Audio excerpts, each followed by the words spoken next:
Hello viewers, welcome back to my YouTube channel. Myself Santosh and you're watching my channel शिक्षा निकेतन। Viewers, आज का मेरा topic है movements, supplementary reader movements class 9th का 7th chapter the last leaf. अब जैसे कि आप चैप्टर से समझ गए होंगे, इसमें एक पत्ते की बात हो रही है, वो भी कौन से पत्ते की? आखिरी पत्ते की, द लास्ट लीफ। तो व्यूवर्स, ये चैप्टर बहुत ही इंटरेस्टिंग है। इसमें बहुत कुछ ऐसा है जिससे आप सीखेंगे, आपको सीखने को मिलेगा। इसलिए इस चैप्टर को आप अंत तक देखिए, बहुत इंटरेस्टिंग चैप्टर है। जब तक आप इसके अंत को नहीं देखेंगे तब तक आपको ये चैप्टर क्लियर नहीं होगा कि आखिर इस चैप्टर का नाम लास्ट लीफ क्यों पड़ा, आखिर राइटर ने इसका नाम लास्ट लीफ ही क्यों रखा, कोई और क्यों नहीं रखा। तो चलिए आइए स्टार्ट करते हैं आज का हमारा चैप्टर द लास्ट लीफ।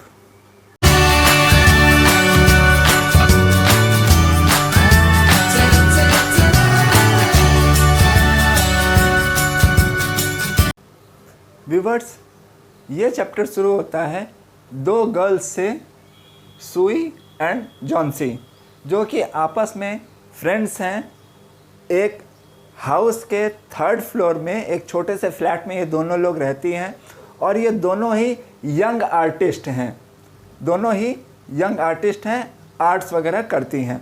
और नवंबर के सीज़न से जॉन्सी को जो है वो निमोनिया हुआ रहता है और ये बीमार रहती है। तो सुई इसकी देख रेख करती है और इसके लिए वो डॉक्टर को कॉल करती है। डॉक्टर आते हैं, जॉन्सी को बराबर चेक करते हैं और चेक करने के बाद फाइनली जो है सुई से कहते हैं कि क्या जॉन्सी को कोई ऐसी प्रॉब्लम है जिससे वो कवर अप नहीं होना चाह रही है या वो अपने आप को कवर नहीं करना चाह रही है। तो इस पर सुई कहती है कि नहीं, ऐसी तो कोई प्रॉब्लम नहीं है। तो उस पर डॉक्टर फिर सुई से कहते हैं कि नहीं, जॉन्सी ऐसा कुछ मेंटल में प्रॉब्लम रखी हुई है जिससे वो खुद ही अपने आप को रिकवर नहीं करना चाहती है, और अगर वो खुद ही अपने आप को रिकवर नहीं करना चाहेगी तो कोई भी मेडिसिन उसको ठीक नहीं कर सकती, उसको कोई भी मेडिसिन मदद नहीं कर सकता। तो इस पर सुई क्या करती है, वो जॉन्सी के पास जाती है और उसको तरह तरह से मन भावने उस किस्से सुनाती है, कहानी सुनाती है, उसके बारे में बताती है, तरह तरह के फैशन से रिलेटेड कपड़ों के बारे में बताती है, उसको अपनी सारी दिक्कतें, हर चीज़ जो है उसको उसके साथ बैठ के शेयर करती है। लेकिन तब भी वो देखती है कि जॉन्सी सुई के बातों को रिप्लाई नहीं करती। तब क्या करती है सुई कि जॉन्सी के रूम से जाती है और वहाँ से जॉन्सी का जो बोर्ड है जिसमें वो पेंटिंग करती है, उस बोर्ड को लेकर आती है उसी कमरे में और जॉन्सी के सामने रख के उसमें पेंटिंग करने लगती है। तब वो देखती है कि जॉन्सी तब भी उसकी तरफ अटैक नहीं होती। तब सुई क्या करती है कि पेंटिंग करते हुए वो विस्लिंग करने लगती है, सीटी बजाने लगती है कि शायद जॉन्सी का ध्यान सुई की तरफ डाइवर्ट हो। लेकिन तब भी जॉन्सी कोई भी रिस्पॉन्स नहीं करती। तब सडनली सुई जो है अचानक ये देखती है कि जॉन्सी कुछ आपस में विस्परिंग कर रही होती है, कुछ बड़बड़ा रही होती है। तो वो क्विकली जॉन्सी के पास आती है और उसके बेड में जाके सुनती है। तो क्या सुनती है कि जॉन्सी जो है वो धीरे धीरे विस्परिंग करती है और उल्टी गिनती काउंटडाउन करती है, 12, 11, 10, 9, 8, इस तरह वो उल्टी काउंटडाउन करती है। तब सुई जॉन्सी से पूछती है कि क्या बात है जॉन्सी, तुम क्या क्या गिन रही हो, क्या काउंटडाउन कर रही हो। तब जॉन्सी सुई से कहती है कि देखो, खिड़की के बाहर जो आइवी क्रीपर है वो अभी 3-4 दिन पहले ही उसमें नियर अबाउट 100 लीव्स थे। आइवी क्रीपर में एक तरह का ये जो पौधा होता है जो दीवार के सहारे कहीं पे भी चढ़ जाता है और खिड़कियों के किनारे आ जाता है।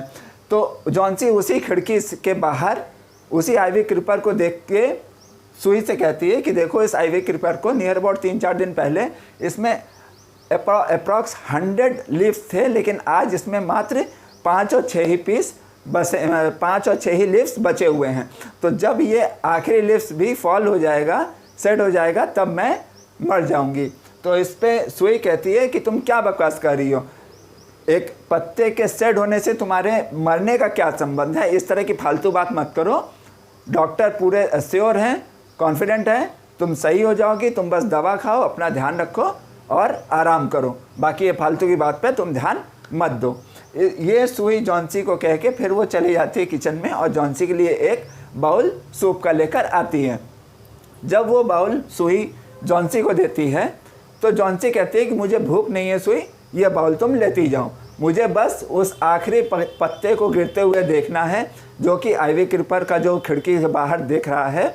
अभी देखो, अभी 5 था थोड़ी देर पहले, अब देखो सिर्फ 4 ही पत्ते बचे हैं। तो उस पर सुई जॉन्सी से कहती है कि तुम ऐसी फालतू की बकवास मत करो, ऑटम का सीज़न है, ऑटम के सीज़न में पत्ते तो झड़ेंगे ही, तो इसमें तुम्हारा मरने से कोई तुम्हारा संबंध नहीं है, तुम इस तरह की फालतू की बात मत करो।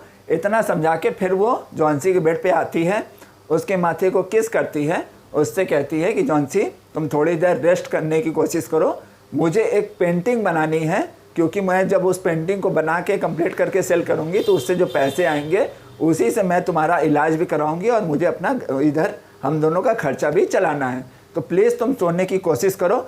और मुझे ये खिड़की पर जो कर्टन है, मैं उस कर्टन को अभी ऑफ नहीं कर सकती क्योंकि मुझे उसी से रोशनी आएगी, तो मुझे उसी से इस पेंटिंग को कवर करना है, कंप्लीट करना है, इसलिए मुझसे तुम प्रॉमिस करो कि तुम खिड़की के बाहर नहीं देखोगी। तो इस पर जॉन्सी सुई से प्रॉमिस करती है कि ठीक है सुई, मैं प्रॉमिस करती हूँ मैं खिड़की के बाहर नहीं देखूंगी, लेकिन तुम जल्द से जल्द अपनी पेंटिंग कंप्लीट करो। क्यों? क्योंकि मुझे उस आखिरी पत्ते को गिरते हुए देखना है, जैसे ही वो आखिरी पत्ता गिर जाएगा तो मैं भी उसके साथ हमेशा के लिए सो जाऊंगी। तो इस पर सुई जॉन्सी से फिर कहती है कि जॉन्सी तुम ऐसी बात मत करो, तुम सोने की कोशिश करो। ये कहकर फिर सुई अपने पेंटिंग को कंटिन्यू करने लगती है और जॉन्सी सोने लग जाती है। तब सुई जो पेंटिंग बनाती है एक्चुअल में उसे एक आइडियल पेंटिंग बनानी होती है, एक ऐसे गरीब वृद्ध की जो कि उनके रोल मॉडल हो, और ऐसा ही एक रोल मॉडल है मिस्टर बेयरमैन, जो कि इन्हीं के बिल्डिंग के नीचे ग्राउंड फ्लोर पर रहते थे। ये 3rd फ्लोर पे रहते थे छोटे से फ्लैट में और ये उनके ग्राउंड फ्लोर में रहते थे। तो सुई फिर भाग के नीचे आती है मिस्टर बेयरमैन के पास, जो कि एक 60 साल के वृद्ध आदमी हैं और इनके जीवन का सिर्फ एक ही मोटो है, एक ही उद्देश्य है कि एक मास्टरपीस, एक अपनी मास्टरपीस पेंटिंग बनाए। एक्चुअल में ये भी एक पेंटर है, जैसे ये दोनों पेंटर हैं वैसे ये भी एक पेंटर है और इनके जीवन का एक ही उद्देश्य रहता है कि एक मास्टरपीस ये पेंटिंग बना सके। जब सुई मिस्टर बेयरमैन के पास आती है, उससे कहती है कि सर मुझे एक पेंटिंग बनानी है, आपकी मदद चाहिए, लेकिन उससे पहले वो जॉन्सी की सारी बात बेयरमैन से बता देती है कि जॉन्सी क्या फील कर रही है और क्या सुई से बोल रही है। तो इस पर मिस्टर बेयरमैन सुई से बोलते हैं कि क्या जॉन्सी पागल हो गई है क्या, इस तरह की फालतू बातें कर रही है, एक पत्ते का उसके जीवन से क्या मतलब है, कोई मतलब नहीं है, चलो मैं चलता हूँ, मैं जॉन्सी को समझाता हूँ। तो इस पे बेयरमैन और सुई दोनों जॉन्सी के रूम में आते हैं, बेयरमैन इनको समझाने आते हैं, लेकिन जब दोनों ही इस रूम में एंटर करते हैं तो क्या देखते हैं कि जॉन्सी सो चुकी होती है, दवा खाने के बाद उसको नींद आ जाती है तो सो ही रहती है। तो ये दोनों फिर दोनों सुई और जॉन्सी नेक्स्ट रूम में आते हैं, अगले कमरे में आते हैं और वहाँ पर सुई खिड़की में से जो आइवी क्रीपर का लीफ, जो पत्ते जो वहाँ से आए हुए थे उसके तरफ इशारा करते हुए मिस्टर बेयरमैन से बोलते हैं कि देखिए मिस्टर बेयरमैन, अभी थोड़ी देर पहले इसमें 4 पत्ते बचे थे, अब केवल एक ही पत्ता बचा है और वही जॉन्सी कह रही है कि अब अगर ये पत्ता भी गिर जाएगा तो वो मर जाएगी। तो इस पे मिस्टर बेयरमैन सुई की बात सुन लेते हैं लेकिन कुछ नहीं बोलते हैं और चुपचाप वहाँ से चले जाते हैं अपने रूम में, और सुई फिर अपने रूम में आके पेंटिंग बनाना कंटिन्यू कर देती है। बेयरमैन फिर अपने बेसमेंट में चले जाते हैं। नेक्स्ट मॉर्निंग जॉन्सी सो के उठती है और सुई से बोलती है कि वो खिड़की पर से जो कर्टन पड़ा हुआ है उसको हटाए, क्योंकि उसको वो आइवी क्रीपर की लीफ को देखना रहता है। तो सुई स्लोली खिड़की पर जाती है और उस धीरे धीरे कर्टन को हटाती है, डरते हुए कि कहीं लीफ गिर ना गई हो। तो जब वो कर्टन को हटाती है तो क्या देखती है कि अभी भी वहाँ पर एक आइवी क्रीपर में अभी भी एक लीफ बची हुई रहती है। तो बड़ी खुश हो जाती है और खुशी से वो जॉन-सी की तरफ चिल्ला के बोलती है कि देखो जॉन-सी, वहाँ पर अभी भी एक पत्ता बचा हुआ है, वो शेड नहीं हुआ है, जबकि कल रात को कितनी तेज़ आंधी आई थी, लेकिन तभी भी देखो अभी तक वो आइवी क्लिफ का पत्ता कितना फ्रेश और कितना चार्मिंग लग रहा है। तो इस पे जॉन-सी कहती है कि हाँ, मैंने भी कल रात को जो तूफ़ान आया था उसकी आवाज़ मैंने सुनी थी और मैंने उम्मीद किया था कि शायद वो पत्ता अब तक झड़ गया होगा, लेकिन वो पत्ता अभी तक नहीं झड़ा। कोई बात नहीं, आज हो सकता है दिन में कभी भी झड़ जाएगा और जैसे ही वो झड़ जाएगा तो फिर मैं मर जाऊंगी। तो इस पे सुई जॉन-सी के पास आती है और कहती है कि जॉन-सी, तुम इस तरह की बात क्यों करती हो? ये सोचो कि अगर तुम मर जाओगी तो मेरा क्या होगा? हम दोनों ही इस फ्लैट में रहते हैं, तुम चली जाओगी तो मैं अकेले रह जाऊंगी, तो फिर मैं किसके साथ रहूंगी? अपना दुख किससे बांटूंगी? तो इस पे जॉन-सी एक दर्द भरा मुस्कान सुई की तरफ देती है और फिर अपनी आंखें बंद करके लेट जाती है। फिर सारा दिन हर घंटे हर आवर पे वो 1 बाय 1 खिड़की पर से उसी आइवी क्रीपर के लीफ को देखती रहती है और एक्सपेक्ट करती है कि शायद अब झड़ गया होगा, शायद अब झड़ गया होगा। लेकिन इस तरह करते करते पूरा दिन बीत जाता है और वो लास्ट लीफ अभी तक सेट नहीं होता। उसी दिन शाम को फिर एक बहुत भारी स्टॉर्म आता है और वो देखती है कि वो पत्ता तब भी सेट नहीं हुआ। तब उसे एहसास होता है और फिर वो सुई को बुलाती है और फिर सुई से कहती है कि सुई, मैं कितना सेल्फिश हो गई थी, देखो आइवी क्रीपर का वो आखिरी लीफ अभी तक सेट नहीं हुआ। मैं ये सोच रही थी कि ये सेट लीव हो जाएगी, ये लीव जो है वो सेट हो जाएगा तो मैं भी मर जाऊंगी, लेकिन ऐसा कुछ भी नहीं है। हर आने वाली आंधी से ये पत्ता और निखर जा रहा है, ना कि सेट हो रहा है। और यहाँ पे मैं अगर खुद को देखूँ तो मैं कितनी सेल्फिश हो गई थी। तुम मेरी कितनी सेवा कर रही हो, रात दिन मेहनत करके मेरी देखभाल कर रही हो, मेरे लिए खाना बना रही हो, सब कुछ कर रही हो, पैसे कमा रही हो, मेरा इतना ख्याल रख रही हो, लेकिन मैं तुम्हारे बातों पे, तुम्हारे मेहनत को नज़रअंदाज करके सिर्फ एक ही चीज़ सोच रही थी कि मैं मर जाऊंगी, जो कि एक तरह का पाप है।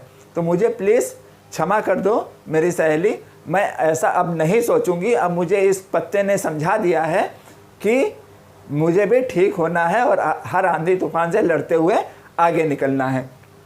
तो जॉन-सी की इस बात पे सुई को बड़ा अच्छा लगता है और वो झट से जाके जॉन-सी को हक कर लेती है।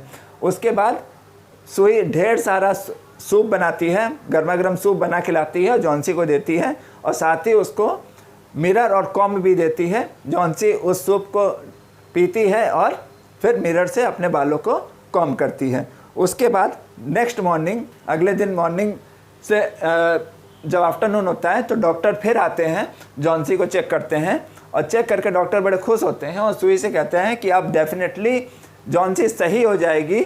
क्यों? क्योंकि अब उसमें विल पावर आ गया है, अब वो स्वयं खुद ही सही होना चाह रही है, इसलिए अब मेडिसिन भी इसको हेल्प करेगी और ये बहुत जल्द से जल्द रिकवर कर जाएगी और ये बिल्कुल पहले जैसे सही हो जाएगी। उसके बाद वो सुई को किनारे ले जाके फिर कहते हैं डॉक्टर कि सुई, मुझे नीचे भी जाना है। जो नीचे डॉक्टर मिस्टर बेयरमैन रहते हैं उनकी हालत भी बहुत ज़्यादा ख़राब है, उनको भी एक दिन पहले से निमोनिया हो गया है, लेकिन मुझे उनकी बचने की उम्मीद बहुत ही कम लग रही है। ये बोल के डॉक्टर, सुई को बोल के डॉक्टर फिर चले जाते हैं। उस दिन वो दिन बीतता है। फिर उस दिन रात को भी एक बहुत बड़ा स्टॉर्म आता है, एक बहुत बड़ा तूफान आता है। फिर अगले दिन जब मॉर्निंग होती है तो सुई जॉन-सी के पास आती है, आके धीरे से जॉन-सी का एक हाथ अपने हाथ में लेके जॉन-सी से कहती है कि जॉन-सी, तुम जानती हो जो हमारे फ्लैट के नीचे बेसमेंट में मिस्टर बेयरमैन रहते थे, उनकी आज सुबह ही डेथ हो गई है। उनको भी तुम्हारी तरह निमोनिया ही था, लेकिन मात्र 2 दिन से निमोनिया था और वो मर गए हैं। लेकिन जो हमारे बिल्डिंग का जो वॉचमैन है वो मुझे बता रहा था कि जब मिस्टर बेयरमैन के रूम में गए सब लोग उसको देखने गए तो क्या देखा कि मिस्टर बेयरमैन पूरी तरह से भीगे हुए थे, उनके कपड़े भीगे हुए थे, उनका जूता भीगा हुआ था और जहाँ पर वो बिस्तर पे लेटे हुए थे, उसी के बगल में एक सीढ़ी भी पड़ी हुई थी। सीढ़ी के बगल में हरे और पीले रंग के पेंट भी पड़ा हुआ था, उनका ब्रश भी पड़ा हुआ था और एक लालटेन भी जल रही थी। तो इतना बोल के फिर सुई ने जॉन्सी से कहा, जॉन्सी तो कुछ तुमको समझ में आया? जॉन्सी कही, नहीं मेरे समझ में कुछ नहीं आया। तब सुई जॉन्सी से कहती है कि जॉन्सी, ये जो तुम खिड़की के बाहर लास्ट लिफ्ट देख रही हो, ये वही मास्टरपीस है जो मिस्टर बेयरमैन रात को भीग के, परसों रात को जब आंधी आई थी तो भीग कर उन्होंने ये मास्टरपीस तुम्हारे लिए बनाया था, जिससे कि तुम इसको देखो और अपने अंदर एक उत्साह ला सको और अपने आप को कवर कर सको। तो एक्चुअली सुई ने मिस्टर बेयरमैन के उस लास्ट लीफ को मास्टरपीस इसलिए बोला क्योंकि मिस्टर बेयरमैन का एक ही टारगेट था लाइफ में कि वो कोई ऐसा मास्टरपीस बना सके जो दूसरों के लिए प्रेरणादायक हो। और लास्टली उन्होंने वो मास्टरपीस द लास्ट लीफ बना ही दिया, जिसको देखकर जॉन्सी रिकवर हुई और उसी लास्ट लीफ को देख के जॉन्सी अपने आप को सही की। तो इसीलिए सुई ने मिस्टर बेयरमैन के बनाए हुए उस लास्ट लीफ को मिस्टर बेयरमैन का सबसे बेस्ट और कभी ना भूलने वाला, सबसे अनुपम, सबसे बेस्ट लास्ट लीफ का दर्जा दिया और उसे मास्टरपीस घोषित किया। तो स्टूडेंट्स, यही था आपका lesson the last leaf. That's the end of the story the last leaf. I hope आप सभी को ये लेसन अच्छे से समझ में आ गया होगा और इस कहानी का सार भी अच्छे से क्लियर हो गया होगा। व्यूअर्स, अगर आपको मेरी एक्सप्लेनेशन अच्छी लगी हो तो प्लीज़ मेरे चैनल को लाइक और सब्सक्राइब ज़रूर कीजिएगा। Thanks for watching my channel. I will be right back again with some new story, with some new chapter. Till then, goodbye and do take very good care of yourself.